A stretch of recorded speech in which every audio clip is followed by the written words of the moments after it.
Friends ટ્રેનિંગમાં જવા ready થઈ ગયા છીએ. નવું સ્વેટરનું ઉદ્ઘાટન કરી લીધું છે અને આજે લિટરલી એટલી ઠંડી છે જ. જો ફ્રેન્ડ્સ, જમવામાં છે મગનું શાક, મિક્સ વેજીટેબલ, દાળ ભાત, સલાડ, રોટલી, ગરમા ગરમ રોટલી છે, પાપડ છે, છાશ છે. તો આજનું જમવાનું તો કંઈક આવું છે. તો સારું, જમી લઈ પછી આગળ કન્ટિન્યુ રહેજો વ્લોગમાં. અમે પહોંચી ગયા પાર્ટીએ અને એ લોકો આવી જ ગયા છે. ઓલમોસ્ટ બે સાથે જ પહોંચ્યા જી. અહીં આવે છે આગળ. ફૂલ એક્સાઇટેડ છે.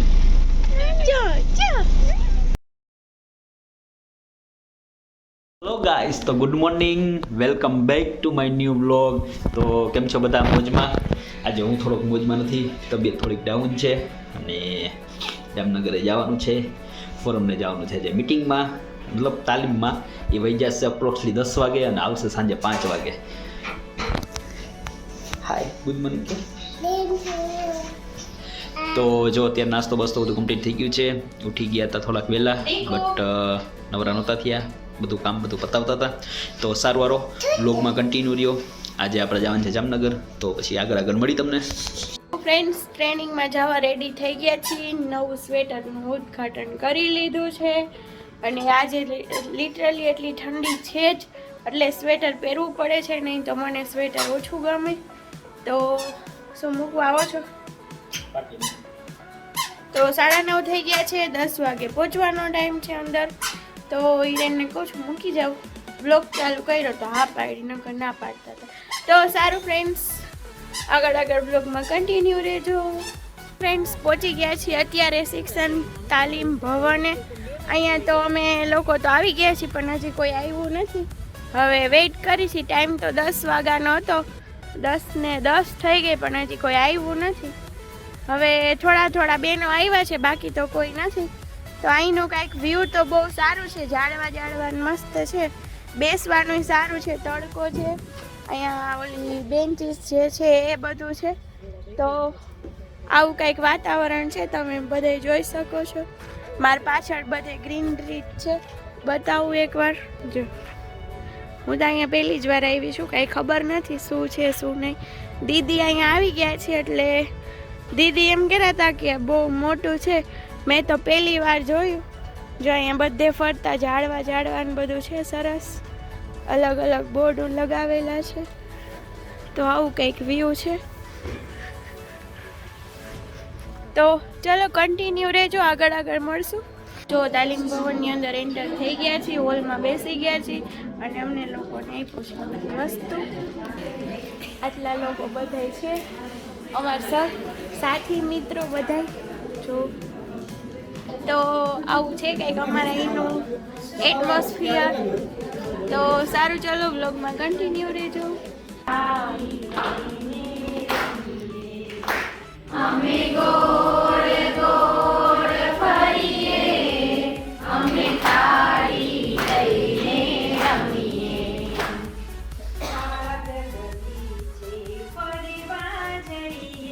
બાગ બગીચે ફરવા જઈએ.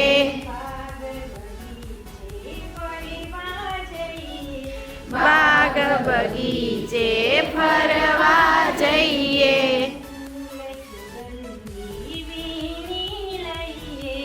ફૂલ સુગંધી વીણી લઈએ.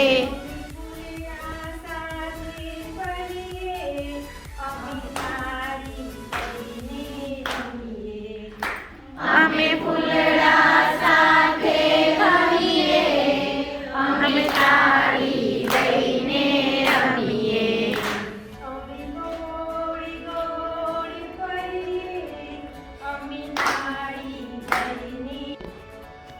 ઘણા નિરાશ થઈને બીએડમાં આવે, ખાસ કરીને સાયન્સ રાખેલું હોય ને 12મા ધોરણમાં, ત્યારે સપના જોયા હોય કે હું એન્જિનિયર બનીશ ને હું ડોક્ટર બનીશ.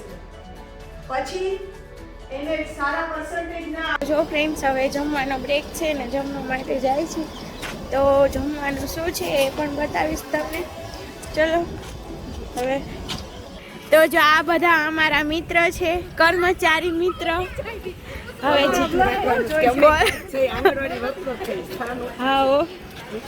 તો જો બધા જમવાની લાઈનમાં ઊભા રહી ગયા છે. શું શું જમવાનું છે હમણાં બતાવું.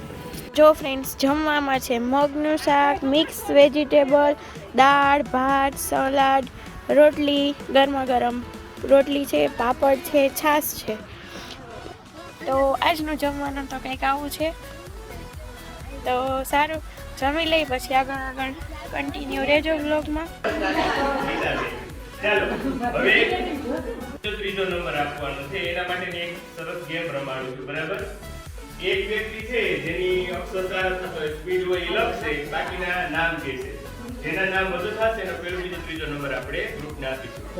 હવે તમારે નામ ક્યાં લખવાના છે સાંભળી લ્યો, પેલા તૈયાર કરી લ્યો. નોટ ને બોલપેન જે ઝડપથી લખી. તો અહીંયા એક એક્ટિવિટી કરાવેલી છે જેમાં બધાએ એક્ટિવિટી કરી છે, પણ કેટલાની સાચી થઈ ને કેટલાની ખોટી થઈ એ જોવા આવે છે સર. શિક્ષણ નીતિમાં કુલ 4 સ્ટેજ થઈ જાય. નવી શિક્ષણ નીતિમાં એટલે આ પ્રશ્ન નહીં આવ્યો કે 10 નું બોર્ડ નીકળી જશે, પણ 4 સ્ટેજ થઈ જાય. એમાં શું કહ્યું છે? ધોરણ પ્રમાણે નથી કહ્યું. આખા વિશ્વના બાળ મનોવિજ્ઞાન, નવી બધી શિક્ષણ નીતિઓ બધાનો અભ્યાસ કર્યો. એટલે ઉંમર પ્રમાણે જો અત્યારે તમે તમારે ક્યાંક વાંચવામાં આવ્યું હશે એલોસ અધ્યયન નિષ્પત્તિઓ, કદાચ તમે સાંભળ્યો હશે. ટૂંક સમયમાં હવે આવશે. અમે હમણાં તમારા માટેની જે અધ્યયન નિષ્પત્તિઓ હતી એનું ભાષાંતર અંગ્રેજીમાંથી ગુજરાતીમાં કર્યું છે ઉનાળા વેકેશનમાં, એટલે એ આવશે. પેલા આપણે પુસ્તકોમાં પાઠ આવશે, બરોબર? હવે પાઠ છે ને એ એલો પ્રમાણે અધ્યયન નિષ્પત્તિ, હા, લર્નિંગ આઉટકમ. માની લો ગણિતમાં પેલું હોય કે બાળકને 1 થી 5 અંક લખતા, વાંચતા, બોલતા અને મોટી વસ્તુ ગણતરી કરતા આવડે, તો એની એક અધ્યયન નિષ્પત્તિ હોય, બરોબર? એકના પાઠ છે એમાં 1 નિષ્પત્તિ હોય, 2 હોય, 3 હોય. એને વળગીને અમારે બાળકો સાથે એકના કામ કરાવવાનું હોય છે. પાઠ ભણાવી દેવાનો હોતો નથી. એમાં એક લખ્યું કે 1 થી 5 બાળકને આવડે, બોલે અને મોટું વસ્તુ સરખામણી કરે, એની અધ્યયન નિષ્પત્તિ. તો અમારે એના ઉપર જ કામ કરવાનું. એટલે એ થઈ જાય પછી અમારે એને બીજી અધ્યયન નિષ્પત્તિ ઉપર. અત્યારે જે એકમ કસોટી આવે છે દર 15 દિવસે એકવાર, તો એ એકમ કસોટી છે ઉપર ગાંધીનગરથી સીધા આવે છે. એ આ એલો પ્રમાણે જોઈએ છે, અધ્યયન નિષ્પત્તિ પ્રમાણે. એ પ્રમાણે જ કામ થાય છે. અધ્યયન નિષ્પત્તિ એટલે અમને લોકોને અત્યારે કંઈક પ્રવૃત્તિ કરાવે છે, એમાં આવી રીતે આવું કરવાનું છે. એટલે ચોરસ બનાવવાનો છે, ફૂગો બનાવવાનો છે. તો હું બનાવું છું. જો આવું કંઈક છે. હવે જો ઓલા સર છે ને એ બધાને શીખડાવે છે. હવે મારું તો આટલે અટકી ગયું છે. હવે સર આવે એટલે શીખડાવે ત્યારે આગળ વધે. તો સર શીખડાવે છે ચોરસ ફૂગો બનાવતા. નહીં ભૂલે દેખાઈ જશે પાછું. હજી ઉપર જો 4 છેડા ખુલ્લા છે, નીચે કઈ નથી, બરાબર? છેડા ખુલ્લા છે. તો હવે એને આપણે બેવડાવવાનું છે. ઈ જોવાનું ખાસ છે. જો હું એક કરું પેલા જોઈ લઉં પછી એમ કરું. હું 4 એ 4 પાછા રીફિલ કરીશ. આ છેડો મેં ઉપાડ્યો, એને આય સુધી જે ત્રિકોણ વાળ્યું હતું ને એને અડાડી ત્યાં સુધી બેવડવાનું કર્યું. હવે આવો ભાગ રહ્યો, પાછું એને આ બાજુ વાળ્યું. હવે ખોલી આવું થઈ જશે. થયું? આ છે ને આમ કર્યું, એ તો 4 એ 4 આમ કરવું. તો જો આપણે છે ને સરે અમને શીખવાડી દીધું છે. જો આ 4 એ 4 છેડા રીતે કરી નાખ્યું. થાય છે શું કરવાનું? છૂટી ગયા છે, એમ જાય છે ઘરે. 5 વાગી ગયા છે. આ તો રિક્ષામાં આવ્યા છે ને રિક્ષામાં જાવું જોઈએ. જે મળે એમાં રિક્ષા, બસ છે. હિરેન ઘરે જ છે, પાટીએથી તેડી જશે. સારું, ચાલો તો મળીએ પછી ઘરે જઈને. હાલો તો આપણે મળી જઈએ સીધા સાંજે. શું કામ કે મારી તબિયત હતી ખરાબ અને ફોરમ ગઈ હતી મિટિંગમાં. હવે અત્યારે એ લોકો આવે છે, મને ફોન આવ્યો તેડવાનો, તો જાય છે પાટીએ તેડવા. હું દીખું અને કહું તને જાય જાય. તો સારું, હાલો કન્ટિન્યુ રહેજો બ્લોગમાં. અમે પહોંચી ગયા પાટીએ અને એ લોકો આવી જ ગયા છે ઓલમોસ્ટ. બે સાથે જ પહોંચ્યા જી. આવે છે આગળ. એક્સાઇટેડ છે. જો તાર શું મમ લેવું છે? આઈસ્ક્રીમ ની થઈ ગઈ છે. વેફર વાળાની છે, લેવી છે? લા વેફર લાયા. માજાની બંધ, શિયાળામાં બંધ હોય. તો આવી ગયા છીએ ઘરે એટલે પાર્ટીએ. તો ફ્રેન્ડ્સ ઘરે આવીને પછી થોડી વાર આરામ કર્યો. પછી અમારા દીકુબેનને રમાડ્યા, કેમ કે 9:30 વાગ્યાથી એને મૂકીને ગઈ હતી. છેટ ક્યારે છેટ આવી એટલે થોડી વાર દીકુને રમાડી.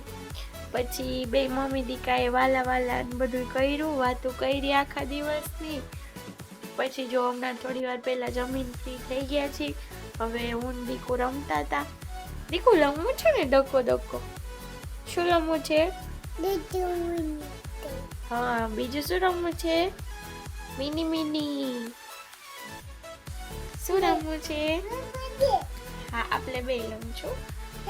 જો દીકુ, હાલો દીકુ અડકો દડકો કરો. મેં જો ફોન પકડ્યો છે એટલે તું અડકો દડકો કર. હાલો, અડકો દડકો દહીં દડાકો. હવે શું આવે? મિની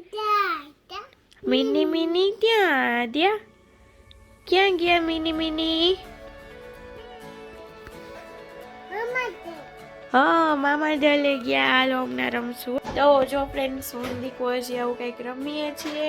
અને આજ તો હું બહુ જ થાકી ગઈ છું, એટલા માટે વ્લોગને અહીંયા જ એન્ડ કરીએ છીએ. જો આજનો મારો તાલીમનો વ્લોગ ગમ્યો હોય તો લાઈક, શેર એન્ડ સબસ્ક્રાઈબ કરવાનું ન ભૂલતા. અને કાલ પાછું સવારે મોર્નિંગમાં વહેલું 5:45 વાગે ઉઠવાનું છે, બધું કામકાજ ને બધું કરવાનું છે. ને પાછું કાલ ફરીથી જવાનું છે તાલીમમાં, એટલે વહેલા સૂઈ જઈને થાકી પણ ગઈ છું. તો ફ્રેન્ડ્સ, વિડીયોને લાઈક, શેર એન્ડ સબસ્ક્રાઈબ કરવાનું ન ભૂલતા. જલ્દી વિડીયોને લાઈક આપી દો, શેર કરી દો, સબસ્ક્રાઈબ કરી દો. 1000 થવામાં હવે થોડાક જ બાકી રહી ગયા છે, તો પ્લીઝ હેલ્પ કરો અને જલ્દીથી આપણી 1000ની ફેમિલી છે એ કમ્પ્લીટ કરાવો. Bye bye, good night guys.